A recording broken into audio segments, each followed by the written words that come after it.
coba kupas masing-masing faktor penyebab yang mempengaruhi terjadinya kekerasan. Pertama adalah perilaku peserta pemilu. Sebagaimana diketahui bahwa sistem pemilu yang berlaku di tahun 2014 itu adalah proporsional terbuka. Proporsional terbuka, singkatnya adalah siapa yang dapat suara terbanyak, itulah pemilu tahun 2014 itu brutal karena persaingannya luar biasa. Bahkan munculnya kekerasan, persaingan antar aktor ataupun kejadian yang sangat berbeda dibandingkan daerah-daerah lain, dengan karakter tertentu juga yang menyebabkan hal itu terjadi. Yang kedua, meskipun berjalan secara damai, tapi yang mesti jadi catatan adalah masih ada penggunaan isu-isu tertentu yang berpotensi menimbulkan kekerasan. Isu yang berpotensi menimbulkan kekerasan. Namun alhamdulillah, meskipun dia berpotensi menimbulkan kekerasan, dalam pileg kemarin dia tidak berubah menjadi sebuah kekerasan. Tapi sekarang lagi karena itu adalah isu yang berpotensi, ibaratnya api dalam sekam, makanya harus kita jual. Dan pemilu, yang tadi sudah saya bilang, kesiapan penyelenggaraan pemilu adalah bagian dari prasyarat untuk menjadikan proposal terbuka ini jadi tidak. Nah, ini beberapa catatannya adalah ada beberapa ketidaksiapan penyelenggara pemilu di lapangan. Dan di tingkat nasional, menurut saya relatif lebih baik dibandingkan 2009. Tapi di tingkat lapangan itu banyak kekurangan yang kalau dalam penilaian saya sementara mungkin juga penyebabnya adalah ketidaksiapan dalam arti kekurangan kesempatan diberikan pembekalan mengenai apa yang harus dilakukan, apa yang perlu dilakukan. Terus yang terakhir adalah faktor lokal. Yang berikutnya, tentu ketika kita sudah menyelenggarakan pileg ini, kita selalu belajar dari pengalaman.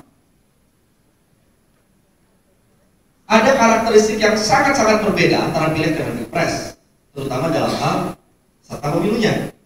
Peserta pemilu di pileg itu ada banyak dengan proporsional terbuka yang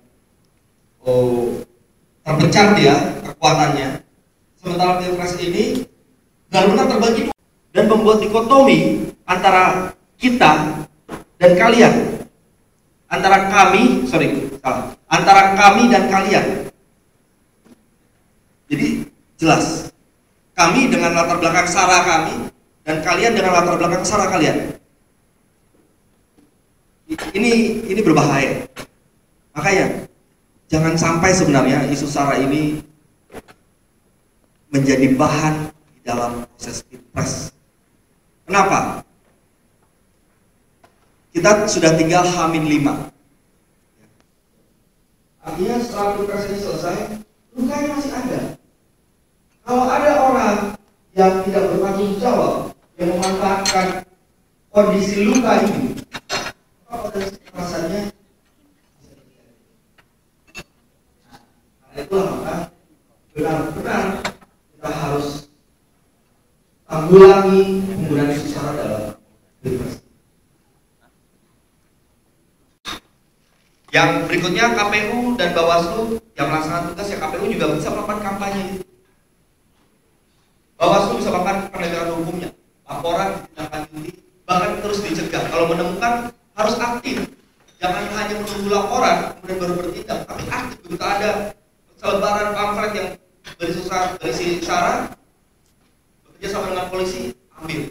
Perspektif demokrasi, sebenarnya pemilu itu kan sebuah mekanisme untuk melakukan sirkulasi kepemimpinan politik secara konstitusional, demokratis, dan damai. Tetapi dalam prakteknya, pemilu sering terselenggara secara tidak demokratis dan tidak damai. Mengapa hal itu terjadi?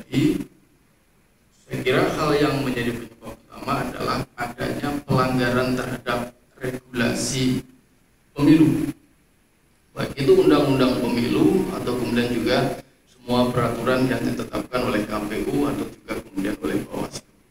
Atau memicu terjadinya kekerasan, saya kira tadi sudah diungkap ya oleh penelitian itu. Paling tidak ada beberapa aktor.